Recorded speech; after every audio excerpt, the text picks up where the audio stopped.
This was purchased by C.V. Raman in the year 1942. So he lived till his death here, that is 1972, I guess. So for the past 50 years, it has not been inhabited. It has been a empty house. So currently, there are two NGOs that are located inside this, and there is also a wall climbing facility that you can see. So there are three organizations, and we Prakriti Shale are the fourth ones to enter this space. So as I said, it's our anniversary as well. It's been a year since we've come inside. So we're trying to build a hands-on learning space here where students, adults can come and get into gardening, composting, learn different sustainable practices. And also it's a space where we want to curate for science and art as well. So today is one of the art curation that we wanted to do as well. So this property is 2.2 acres. The property is maintained by the trust. It doesn't belong to the institute that is there in Mekri Circle. The Mekri Circle Institute is funded by the central government department. This, however, it remains to be a private property. So these two gazebos and the amphitheater that you see is been done in the last 10 years. So it was previously full of coffee plantation. So you can see the coffee plant here as well, right in front of you. So now there's no farming or any of the crops that they grow, but there are a lot of fruiting plants, fruiting trees rather. So there are about 160 trees in this place. So a few rare ones that I have not seen anywhere else was Ramphal, and then there is wood apple that is there, the common one. Then jackfruit, about 7, 8 varieties of jackfruit, mango trees.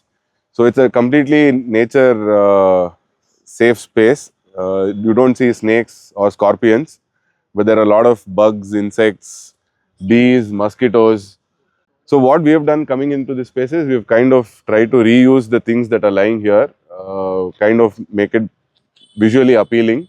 So we have done a lot of volunteering throughout the last 1 year. Every Sunday we have volunteers who come and join us. It's been our 15th event with you guys that we have done today, and so journey ahead is that we want to collaborate with more organizations and kind of make it into a space where the community can come and interact as well. So Malleshwaram is one of the oldest neighborhoods in India, in Bangalore, sorry.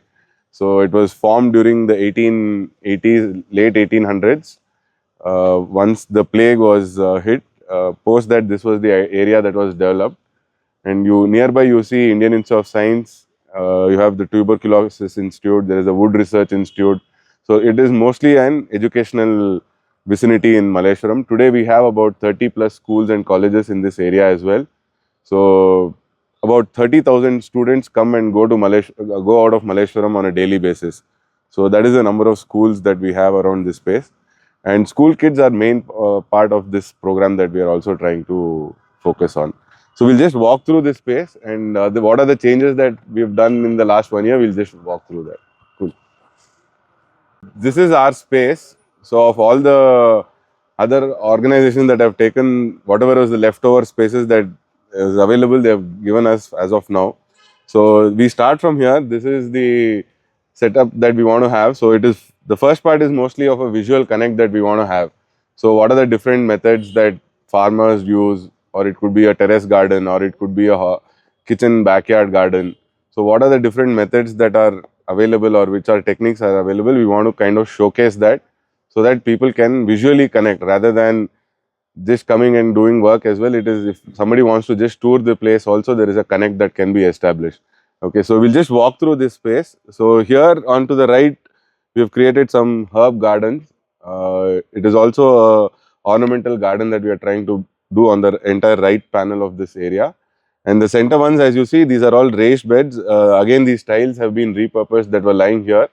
So it is more like a vegetable and kitchen garden that will be coming up in this space. And this is a raised bed again. We've used logs that have been lying here. So currently it is methi that has been put into this space.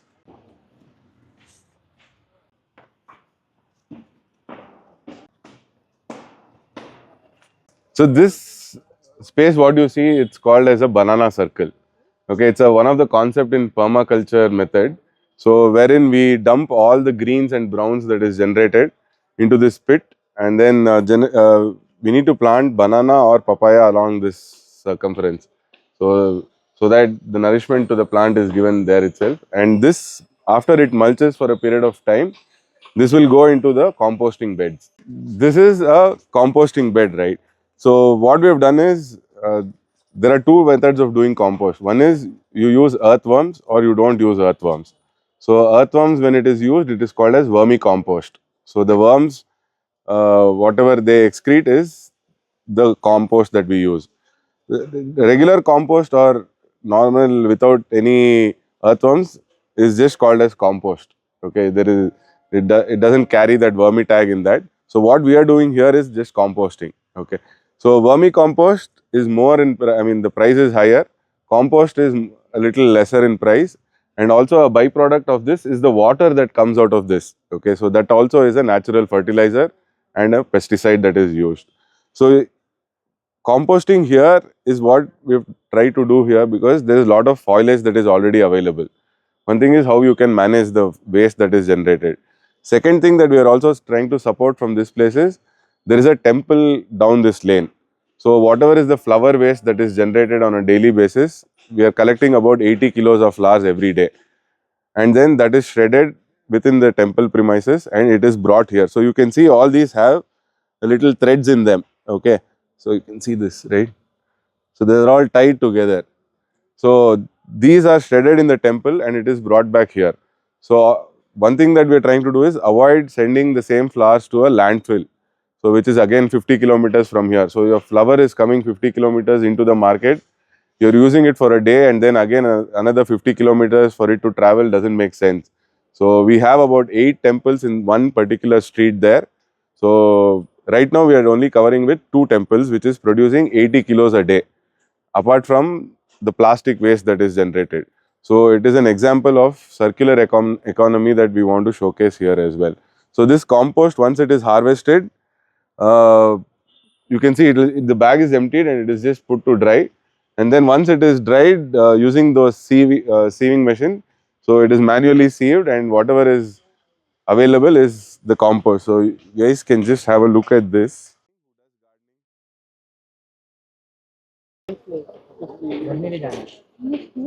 Does it smell? No, right? So these beds are alternately layered. There is one layer of dry greens, then cow dung. Finished product, we are taking out about 700 kilos.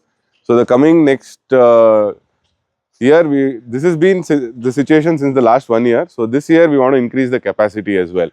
So even this space is now under our control, so we can use this space as well. So apart from that, in this particular area, we have cleared about 600 kilos of plastic materials that has been chucked or it has been lying here. Then around 400 kilos of glass bottles and glassware. And apart from that, all these foams, styrofoams and all, about 200 odd kilos of it. So this whole place is now kind of under control, I would say, as far as it looks for now. And this house is the residence of the C.V. Raman's driver. So he used to be the driver for them. So he still resides here, and that is the only family who is living in this whole complex campus. So this again, and these two spaces are given to the NGO that is there. Okay, so that ends the tour of Prakriti Shale. See you on the next tour, guys. Thank you.